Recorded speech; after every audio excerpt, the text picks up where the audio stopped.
არჩევნებამდე სულ ცოტა დრო რჩება. Როგორი იქნება 4 წელი? ზუსტად 21 ოქტომბერზეა დამოკიდებული და სწორედ ამიტომ ჩვენ ინფორმირებული არჩევანი უნდა გავაკეთოთ. მერების არჩევნები დამეთანხმებით, რომ საკმაოდ მნიშვნელოვანი პროცესია, თუმცა ჩვენ მიგვაჩნია, რომ არა მარტო მერების, არამედ კანდიდატების არჩევნები არის ძალიან დიდი და საპასუხისმგებლო საქმე, იმიტომ რომ სწორედ მაჟორიტარები არიან ჩვენი ხმა საკრებულოში, მაჟორიტარები არიან ჩვენი პრობლემების გამხმოვანებლები და შესაბამის სტრუქტურებამდე მიმტანები. სწორედ ამიტომ გადავწყვიტეთ, გავაკეთოთ ასეთი ფორმატი ჩვენს კოლეგებთან ერთად, შევხვდეთ მაჟორიტარობის კანდიდატებს.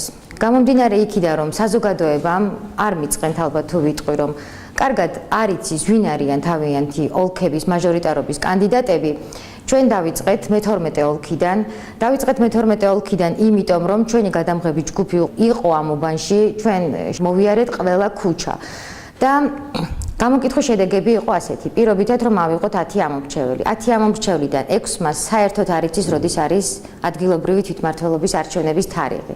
10 ამომრჩევლიდან 5 არ იცნობს დასახელებულ კანდიდატებს. 3 იცნობს კანდიდატებს, ოღონდ რამდენიმე კანდიდატი იცნობს და კითხვაზე თუ როგორ გააკეთებენ ისინი 21 ოქტომბერს არჩევანს, პასუხი იყო ერთგვაროვანი: გავაკეთებთ როგორმე. აი სწორედ იმიტომ, რომ არ გქონდეს როგორმე გაკეთებული არჩევანი და გქონდეს ინფორმირებული არჩევანი, ჩვენ შევპირდით ამ ადამიანებს, რომ მოვაწყობთ თქვენთან შეხვედრებს და მათთვის საინტერესო კითხვებზე თქვენ თვითონ გასცემდით პასუხს, თქვენ დღეს გასცემთ პასუხს სხვადასხვა მედია საშუალებების, ჟურნალისტების კითხვებს, მაგრამ სანამ კითხვებზე გადავიდოდეთ, მოდით თითოეულმა თქვენთაგანმა მოგვიყევით რა გზა გამოიარეთ დღემდე. იქამდე კი მე გეტყვით, რომ მე-12 ოლქში სულ 9 კანდიდატია რეგისტრირებული. დღეს ჩვენ შეხვედრას 3 მათგანი ესწრება, დანარჩენები კი რიგი და რიგი მიზეზების გამო არ მოვიდნენ. და დღეს ჩვენი სტუმრები არიან საარჩევნო ბლოკი დიმიტრი ლოთკიფანიძე, კახა კუკავა, დემოკრატიული მოძრაობა, თავისუფალი საქართველო, ბატონი ირაკლი სანიკიძე, დავით ანხარმოურავი, ირმა ინაშვილი, საქართველოს პატრიოტთა ალიანსი ვაჟა ჯელაძე და პროგრესულ დემოკრატიული მოძრაობა ქეთევან ჭუჭულაშვილი ბარბაქაძე. ხო სწორი ვთქვი, ბარბაქაძე. მოდით რახან ქალბატონია ქეთევანი, თქვენგან დავიწყოთ გზა, რომელიც გამოიარეთ და მოხვედით დღემდე. მოგესალმებით პირველ რიგში. ყველას გისურვებთ წარმატებას მომდევნო არჩევნებში. შესაბამისად დავიწყე ალბათ პირველი დღეებიდან, სკოლის პერიოდიდან, სტუდენტობიდან, ეროვნულ მოძრაობაში. რაღაც გარკვეული წვლილი შემქონდა, ამას მოყვა მერე გარკვეული პერიოდი წყვეტა, მერე ოცნებაში, ახლა პროგრესულ დემოკრატიულ მოძრაობაში. კარგით. ირაკლი სანიკიძე 2013 წლიდან ვარ აღნიშნულ პარტიაში, მემხრობი აღნიშნულ გუნდის პოლიტიკას. ვარ სამგორის რაიონში მე-12 ოლქის უბნის ხელმძღვანელი. 2013 წლიდან მოყოლებული დღემდე ძალიან კარგად გავიცანი აღნიშნული უბნის და აღნიშნული ოლქის პრობლემებს და სწორედ ამან განაპირობა ჩემი წარდგენა ამ პოზიციაზე. მოგესალმებით ყველას, მე ვარ ვაჟა ჯელაძე, სოხუმიდან ვარ. იქ დავიბადე, გავიზარდე აფხაზეთის ერთ-ერთ ულამაზეს სოფელში, რომელიც დღეს სამწუხაროდ აღარ არსებობს. არაერთი გამოგონების ავტორი. მოკლედ ესეთი იყო ჩემი მოღვაწეობა, მაგრამ მე ომის დროს, როგორც ყველა, ვისაც თავის ქვეყანა უყვარდა, სამშობლო უყვარდა, იარაღი ავიღე ხელში.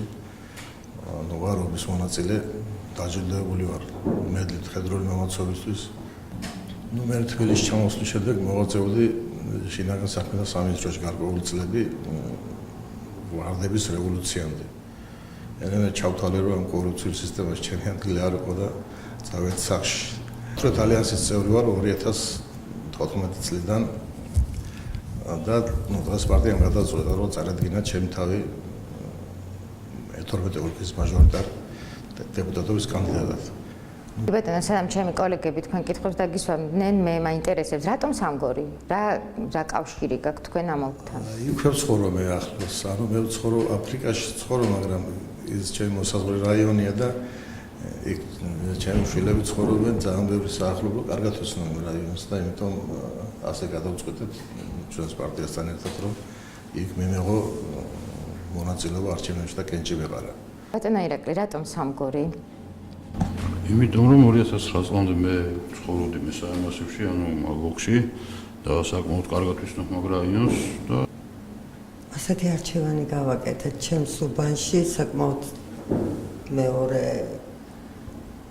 ჩუღურეთის რაიონში მაჟორიტარად მეორე ქალბატონი ჩემი მასობლად მაცხოვრებელი და ჩავთვალე რომ იქ ის უფრო უკეთესი იქნებოდა და მე ვმუშაობდი გარკვეული წლები სამგორის რაიონში, ასე თუ ისე შეხება ხალხთან მქონდა ადრეც, ახლაც ამ გასვლებში და ჩავთვალეთ რომ ალბათ უფრო უპრიანი იქნებოდა ჩემი სამგორში გაშვება ვიდრე სხვისი.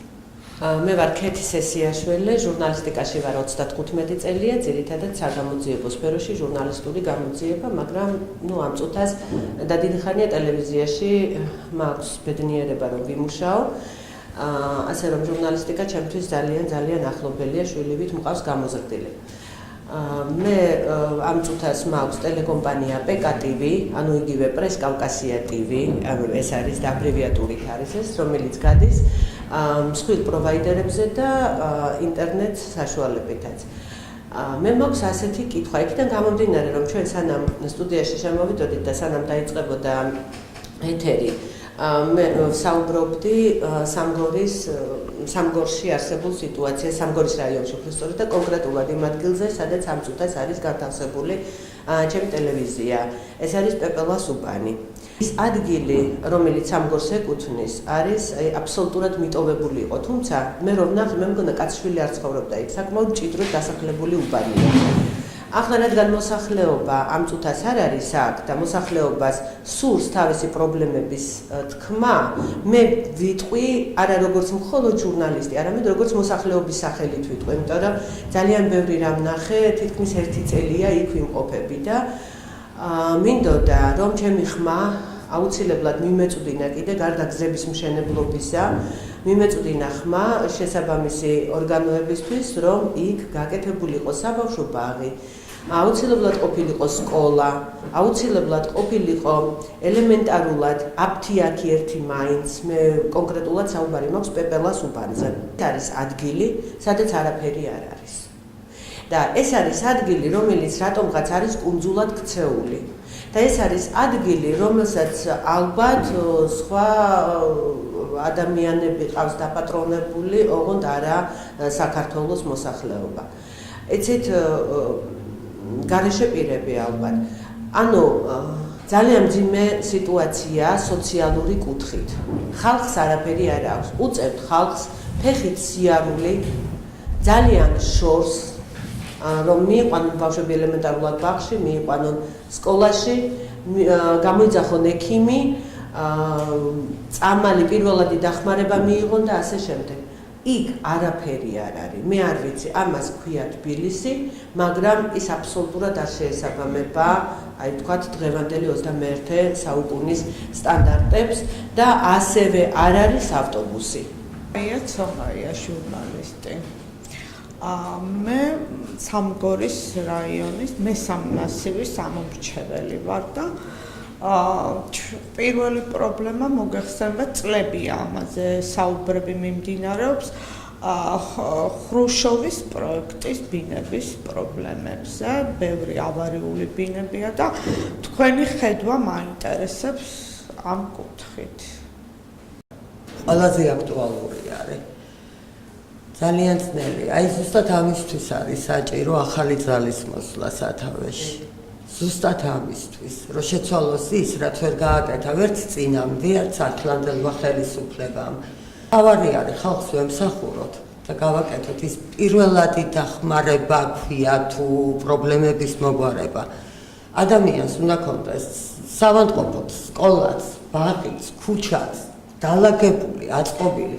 აწყობას 2 დღეში ვერავინ ვერ შეძლებს, მაგრამ მე როგორც ჩვენი პარტიის წარმომადგენელი თამამად შემიძლია ვთქვა, რომ თუ მოვალთ ამ ყველაფერს გარკვეულწილად, რა თქმა უნდა, ეტაპობრივად გავაკეთებთ. თუ არ მოვალთ, ვინაიდან ხალხის სამსახურისთვის ვართ საერთოდ მობილიზებულები, მაინც ვინც მოვა მათ დაუდგებით, გვერდით, რომ ეს პრობლემები ჩვენი დახმარებითაც რაღაცნაირად აღიარება. ბატონ კეთის გავცემ პასუხს, თქვენ რა პრობლემების წარმოჭერით ეტყობა თქვენ კაიროს ქუჩაზე არ ხართ ნამყოფი, იქ საერთოდ კანალიზაცია არ აქვს ხალხს. 21 საუკუნეს საერთოდ კანალიზაცია არ აქვს ხალხს.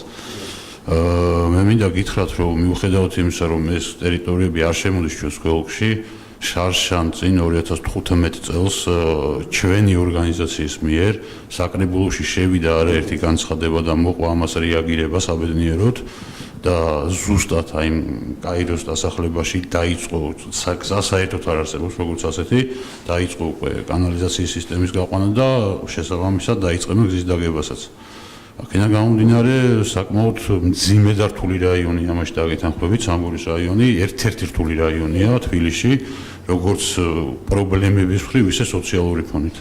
ხა რაც შეეხება თქვენ მესამე მასივის ამომრჩეველს, ეს არის ძალიან დიდი პრობლემა და ყველაზე დიდი პრობლემა არის და სამწუხაროდ ვიცით ჩვენ, რომ ძალიან ბევრი კორპუსი არის მწვავე ავარიულ მდგომარეობაში, რომელიც საერთოდ არ ექვემდებარება შეკეთებას, მაგრამ მიუხედავად ამისა, მაინც იმიტომ რომ დაზოგონ თანხები და რატომ ზოგავენ ამ თანხებს, როცა აქვს სამგორის რაიონის გამგეობას ამის ბიუჯეტი და ბიუჯეტს უკან აბრუნებს, არ ხარჯავს საერთოდ ამ თანხებს, მოხდა ეს ერთი პრეცედენტიც. ამაზე პასუხი ნამდვილად არ აქვს. აღნიშნულ საკითხებს ყოლნა ნამუშევარი შვანეთის ქუჩაზე გეცოდინებათ ალბათ შედიხართ თუ არა, მერვე კვარტლის მეორე კორპუსი სადარბაზო არ არის გადაუწყვეტელი 2015 წელში ის სადარბაზო ისევ ჩვენი ძალისხმევით მერვე კვარტლის მეორე კორპუსის სადარბაზო, რომელიც წლების განმავლობაში მონგრეული იყო ერთი სადარბაზო, ნაციონალური მოძრაობის დროს დაინგრა ის სადარბაზო და შემდეგ აგრძელებდნენ გამოსახლებული ყავდათ ხალხი 2015 წელს ისევ ჩვენი ძალისხმევით და არსებობს მაგის დოკუმენტალური დადასტურება, მოხდა ის რომ ეს სადარბაზო აშენდა, მოსახლეობა შევიდა, დღეს ცხოვრობენ.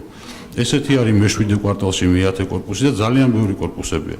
ამის ხედვას ახლა რაც შეეხება ხედვა არის ერთი აქ, რომ ეს არ არის მოკლევადიანი პერსპექტივა და ამას ერთი მოწვევის საკრებულო არ ეყოფა რომ ეს პრობლემა აღმოფხვრას, მაგრამ პროექტი ალბათ უნდა დაიწყოს იმითი, რომ უნდა მოხდეს მესმის რომ ეს ყველაფერი არის საკმაოდ დიდ ხარჯებთან დაკავშირებული, მაგრამ ვიდრე იმას, რომ როდესაც კორპუსი ინგრევა და უკვე ის მოსახლეობა გაყავთ და სახელმწიფო უხდის ბინის ქიდებს და ეს საკმაოდ კოლოსალურ თანხებს ურტყავს, მაგას ჯობია რომ თვითონ სახელმწიფომ შეიტანოს პროგრამაში ის, რომ აი ეს ავარიული კორპუსებით მაინც დაიწყოს გრევა ამ კორპუსების და თავიდან ჩანაცვლება უკვე სხვა საცხოვრებელი კორპუსებით. თუმცა ვხაროთ, ქართული ოცნება აფარებდა ამას ხელს, იყო ამის პრეცედენტი და ლევან დარახველიძე კერძოდ, რომელსაც თვითონ აქვს სამშენებლო კომპანია, მე-7 კვარტლის მე-10 კორპუსზე მაგაზე ძალიან დიდი ხანი ჰქონდა დავა და საბოლოოდ გაიმარჯვა უმრავლესობამ და ვერაფერი ვერ გავაწყვეტ და ვერ უშველეთ ამ ხალხს, არადა ყველანაირი პროექტით და ყველანაირი მონაცემით ამ ხალხს ისევ იმ ადგილას ეკუთვნოდა თავისი საცხოვრებელი ფართები, ალტერნატივას თავაზობდა დამპალოზე გადასახლებას. და ეს ტერიტორია უნდა დაეთმოთ ამისთვის. მაგრამ მოხდა, გაიმარჯვა უმრავლესობა იყო და გაიმარჯვა. ასე რომ ხედვა ამისი არის პირველ რიგში ის, რომ აი ეს მწვავე ავარიული კორპუსების თემით უნდა დაიწყოს. მე ვიტყოდი ასე, ახლა სწორად ჩამოვაყალიბე, მაგრამ ბატონმა მის ხედვა გასაგებია ჩემთვის და მეც იგივე ვხედავ. ანუ ძირითადი პრობლემა რაც თქვენ ძანეთ, ხრუშოკების თემა არის მესამე მასივში. აგერ ზანა ბატონმა რომ თანხა არის, მაგრამ არავინ არ იყენებს მას ამ მიზნებისათვის. მე მესმის რომ შეიძლება ართლა მოკლევადიანი პერსპექტივა ის არ არის, მაგრამ ხრუშოვკა როგორც ასეთი ეს არის ამორტიზირებული, ვადაგასული საცხოვრებელი სახლი და დაგვიფაროს მომხდარა პირველი ბიზნესი შეიძლება ჩამოიშალოს, ჩამოინგრეს. ხო, მაგრამ ხედვა როგორია ახლა ეს ხრუშოვკები კი ბატონო დიდ თანხებთან არის დაკავშირებული, იქ ინვესტორზე უნდა მიბმა ყველაფრის სიტყვაზე, იქ ვიღაცას უნდა მიყიდონის მიწა, მე იმან დააკმაყოფილოს ეს ხალხი და თელი ჯაჭვი არის სამული, მაგრამ აქ სახელმწიფო უნდა ჩაერთოს პირველ რიგში, აი ეს არის ჩემი ხედვა, სახელმწიფო უნდა ჩაერთოს, მოიძიოს ინვესტორი, ვინც მის დავალებაში ასრულებს და რა თვითონ გამდიდდება.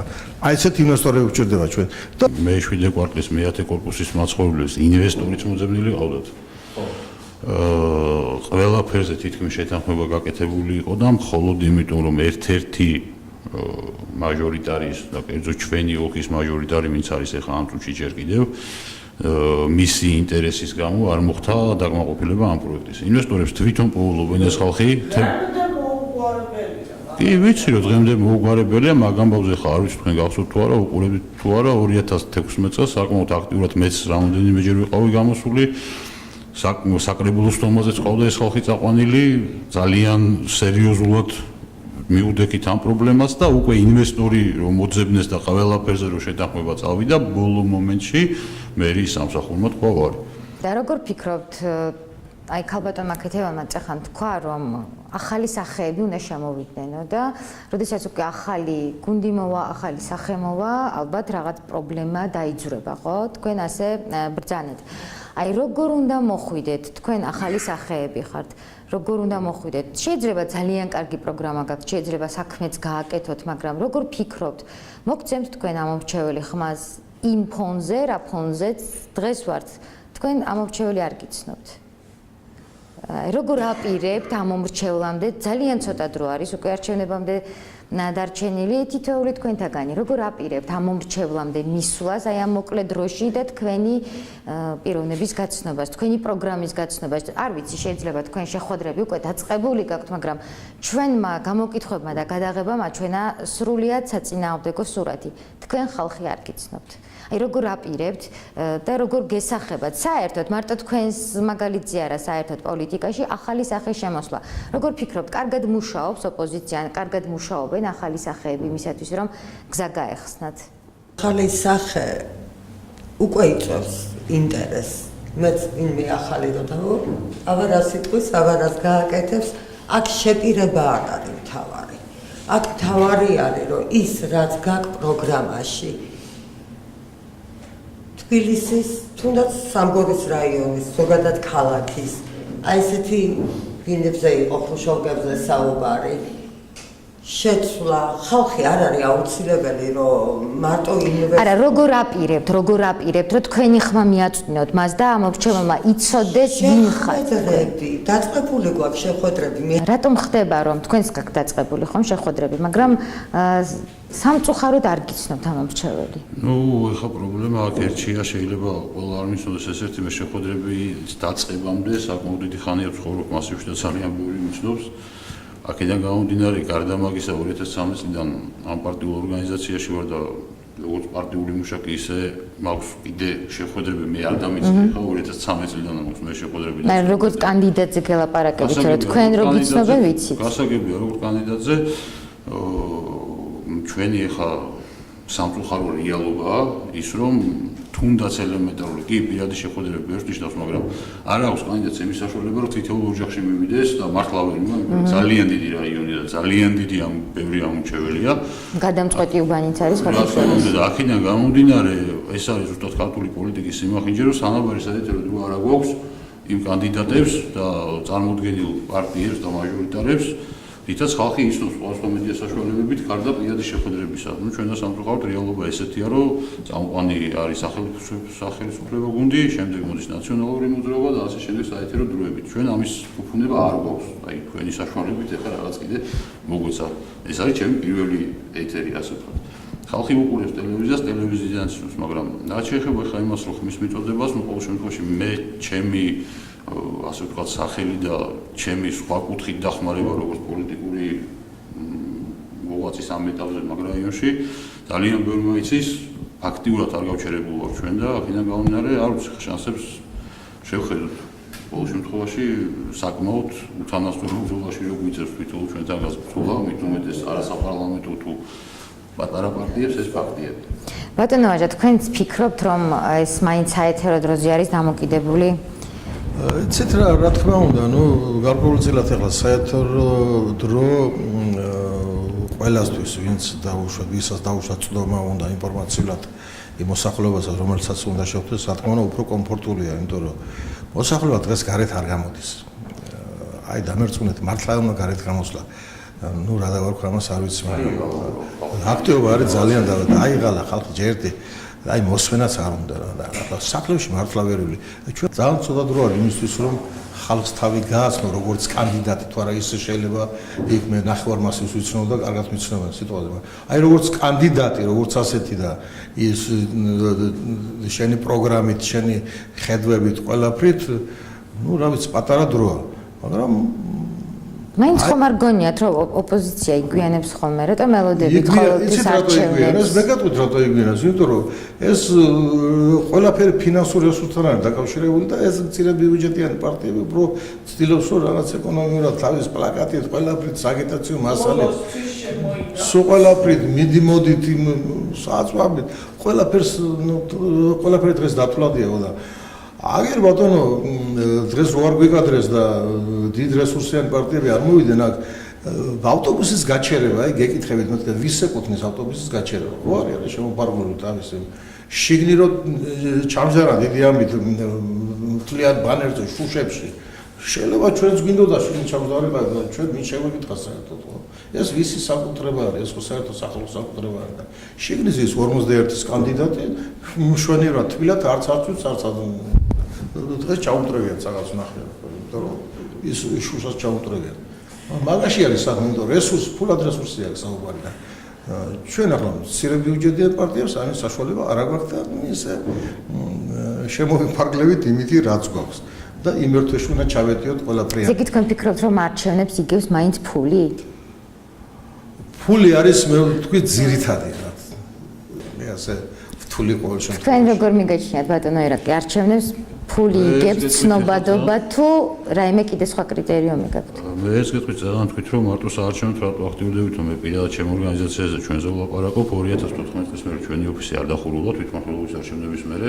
და აქტიურ რეჟიმში მუშაობთ დღემდე ერთ რაღაცას გეტყვით ხა ყველა სიტუაციაში სახელმწიფო რესურსი როცა არის გამოყენებული მაშინ უკვე იქ ოპოზიციურ პარტიებს ნაკლები თემა ძალიან ბევრი თემა ყოფილა ისეთი რომ წამოგვიჭრია ჩვენი ორგანიზაციის მიერ წარმოჭრილა და შემდეგ აი ამ წამოჭრას მოყოლია ის რომ მისულა სახელმწიფო ბლოკის და პარტიის წარმომადგენელი და უკვე მათ გადაუჭირეთ ეს პრობლემა არა და თემა ჩვენი წამოჭრილი იყო აქედან გამომდინარე, როცა სახელმწიფო ბლოკი ესეთ რესურსებს იყენებს და იყენებს იმ რესურსს, რომ აი ამათმა ეს გააკეთეს და ხალხამდე უნდა მივიდეს ეს, რომ ისინი თავისი ჯიბიდან არ აკეთებენ, ეს კეთება სახელმწიფოდან და თვითონ ისე ეს ვინ უნდა მიიტანოს ხალხამდე? ეს მიგვაქვს ჩვენ ხალხამდე, ეს მიგვაქვს ჩვენ ხალხამდე, ეს ყოველთვის გვეყოლება, ხო? გასაგები ეს მიგვაქვს ჩვენ ხალხამდე, მაგრამ ყოველთვის ეს ნიჰილიზმივით დააწესდა ესე, რომ უნდა იყოს ერთი პარტია, რომელ პარტიას არის ჩამოკიდებული ხალხი, მე მიხვდები რომ ეს პარტია რეალურად არაფერს არ აკეთებს, მე ამას მოყვება რაღაცა უკუშედეგები და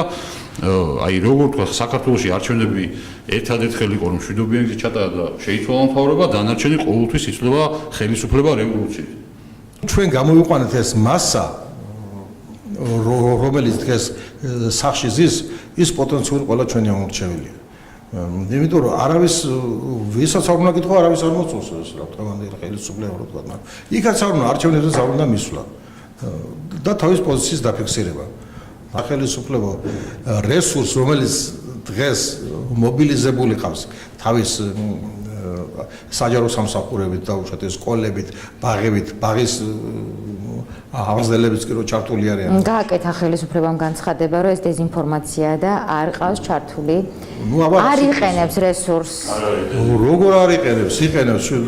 ჩვენ ვიცით რომ იყენებს. ახლა შეიძლება არ იყოს ესე აქტიურად როგორც ნაციონალების დროს იყო აი საბავშვო ბაღების და სკოლების გამოყენების ფაქტი, მაგრამ ყოველ შემთხვევაში მაშინ მე დავსვავ ერთ კითხვას, რატო 2015 წლის ბოლოს ბიუჯეტში დაბრუნდა 70% აუთვისებელი და 2016 წლის საპარლამენტო არჩევნებისთვის 100% აითვისეს.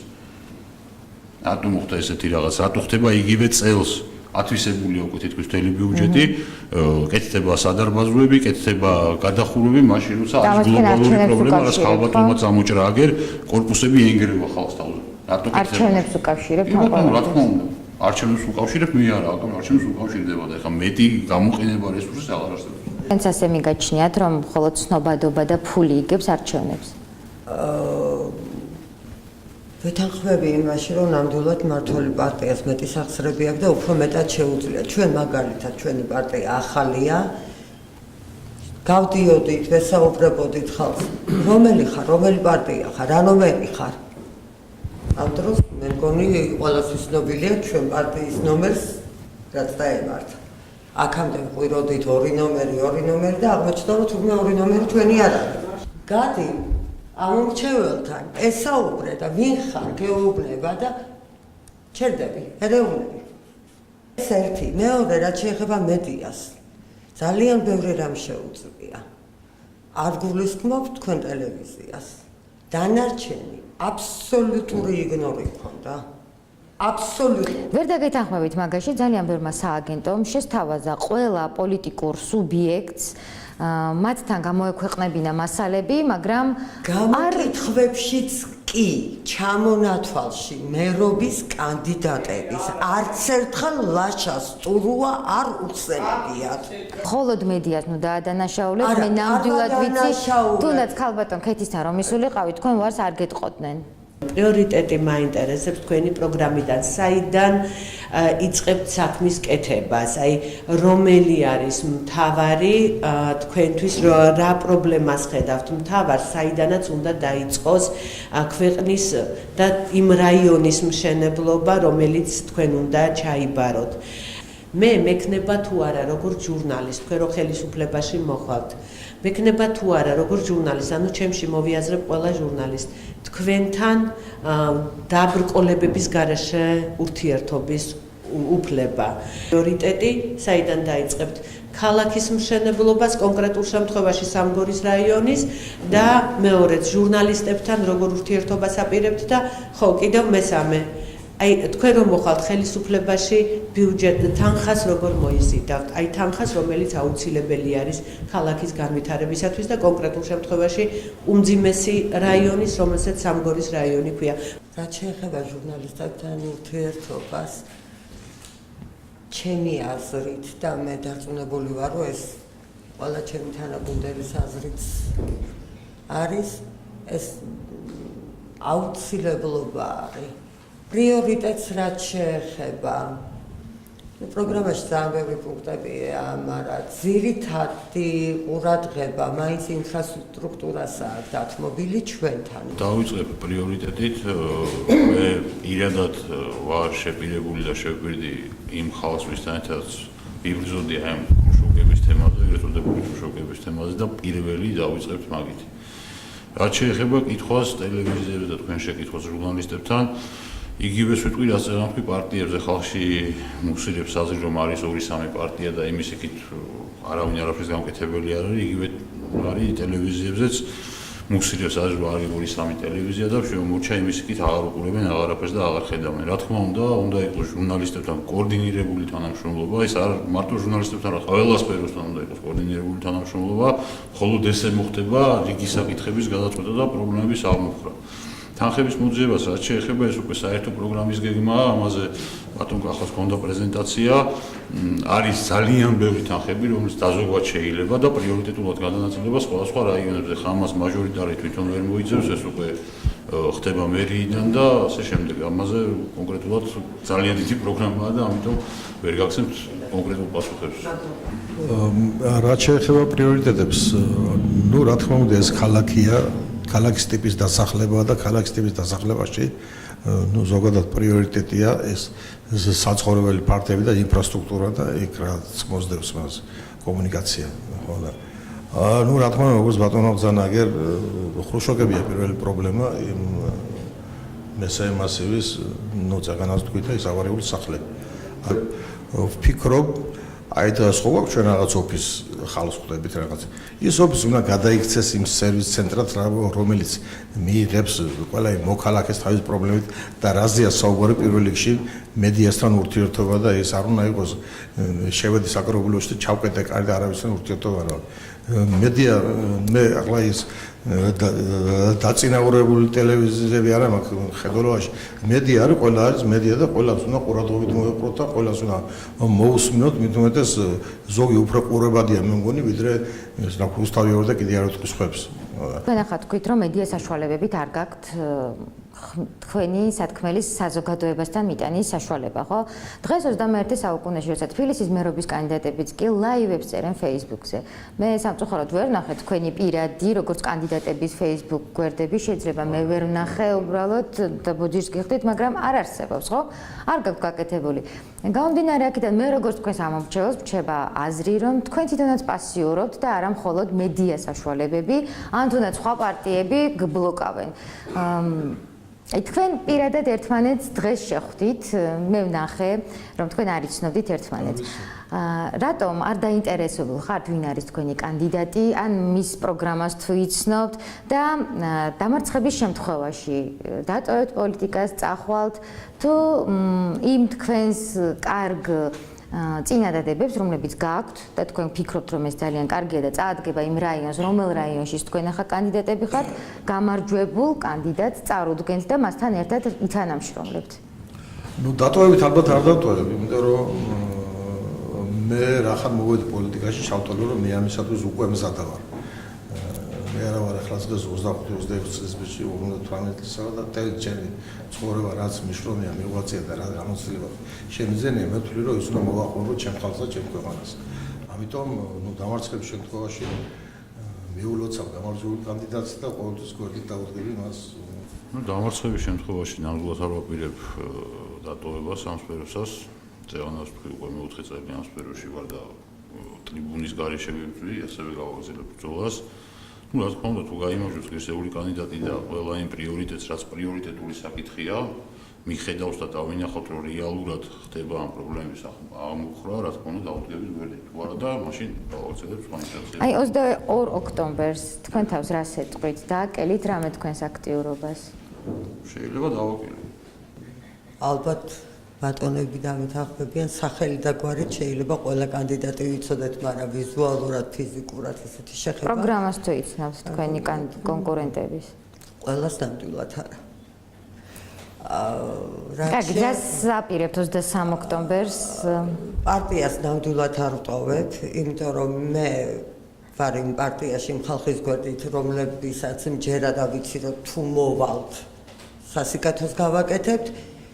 თუ დაუმარცხდებით ღირსეულ გამარჯვებულს, მიულოცავთ კიდევაც და გვერდითაც დაუდგებით, რა თქმა უნდა, კეთილ საქმეებში. აი რას იფიქრებთ, არ დააკელით აქტიურობა თუ ყველაფერი გააკეთეთ მე ამის? მიმაჩნია, რომ გულითაც რო გინდოდეს ყველაფერს მაინც ვერ გააკეთე. რაღაცას დააკრათ. კარგი, შეთანხმი ყოველთვის იპოვი რაღაც კითხვები ბევრია, მაგრამ ბევრს ვერ დავსვამთ. ქალბატონ ეთერს აუცილებლად უნდა დავასმევინოთ კითხვა. ეთერ ბალანსზე სააგენტო გეომეტრია პრესი. ბატონო ვაჟამ თქვა რომ ამორჩეველი არ გამოვდის საერთოდ სახლებიდან ხო ბრძანეთ ასე. უჭირს გამოსვლა. თქვენი აზრით რატო არ გამოდის ბატონო ვაჟა ამორჩეველი? თქვენ რა გაქვთ სოციალური პროგრამა? თქვენი სოციალური პროგრამა რა არის? პრიორიტეტი არის თუ არა თქვენთვის? სოციალური ფონი მოგეხსენებათ საკმაოდ მწვავე აქვს ჩვენს ოლქში. ძალიან ბევრი აქვს სოციალურად დაუცველი მოსახლეობა და მე ვთვლი რომ ეს რა თქმა უნდა პრიორიტეტია და პირველ რიგში სახელმწიფომ უნდა იზრუნოს მათზე, მაგრამ აი დღევანდელი ეს ქულათა სისტემა უფრო ადამიანების აბუჩათაგდებისკენ არის მიმართული ვიდრე მათი დახმარების.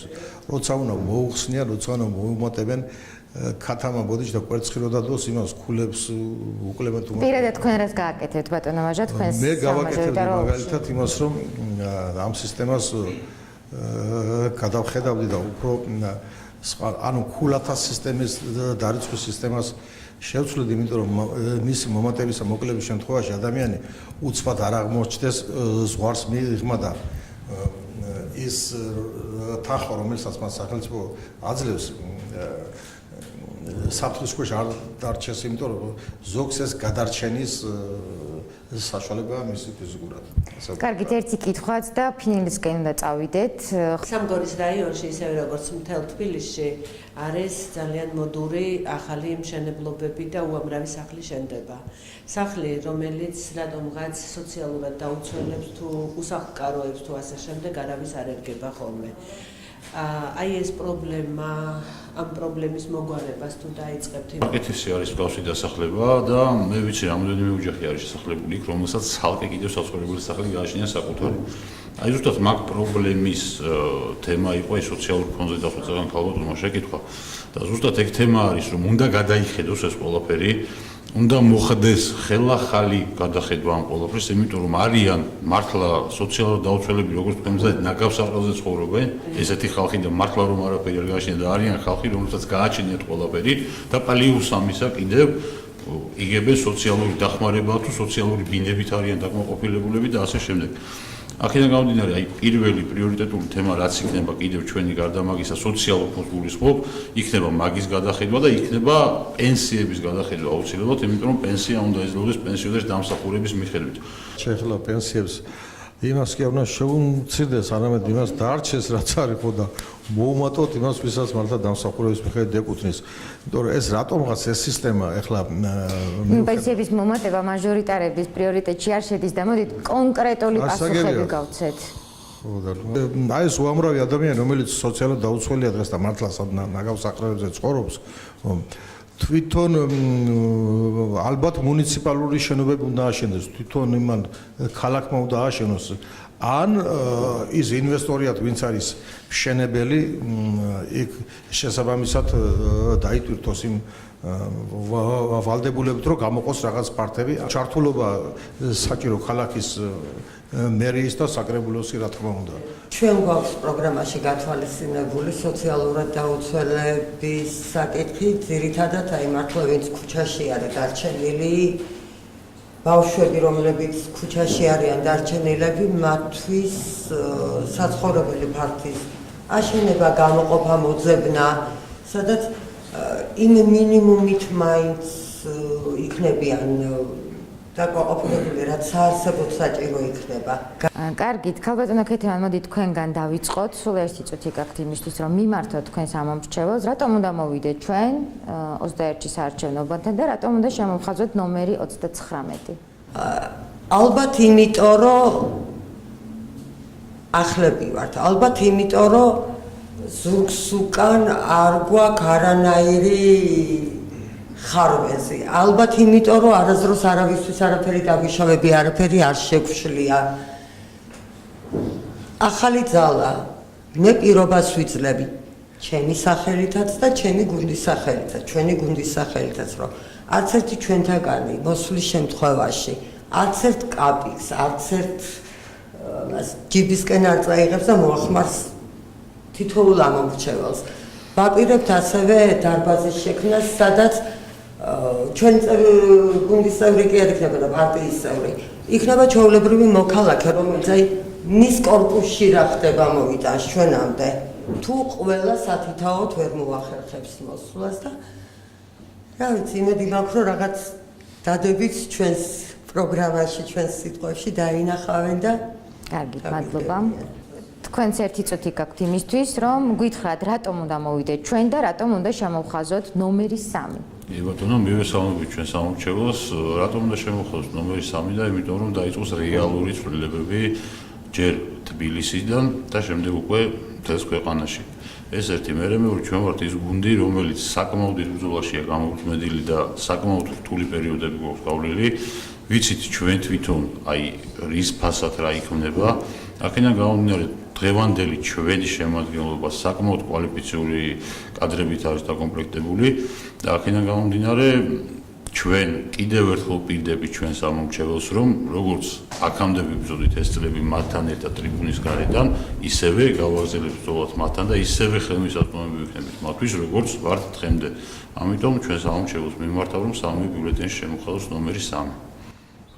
ბატონო ვაჟა, თქვენს ერთი წუთი გაქვთ იმისთვის, რომ გითხრათ, რატომ უნდა მოვიდეთ ჩვენ და შემოვხაზოთ ნომერი 8. ეს ამორჩეულს მიმართავ, რომ უნდა შემოვხაზოთ ნომერი 8, იმიტომ რომ ჩვენ ვართ პატრიოტ ალიანსი, რომელიც ლოზუნგით მოდის და მოვდივართ ხელმოკლეთა დასახმარებლად და რადგანაც თითქმის მთელი ქვეყანა ხელმოკლებად აქციას უნდა მოხვიდეთ და 8 ნომერი შემოვხაზოთ, რომ ღირსეული მომავალი ქონდეს თქვენ და თქვენ შვილებს.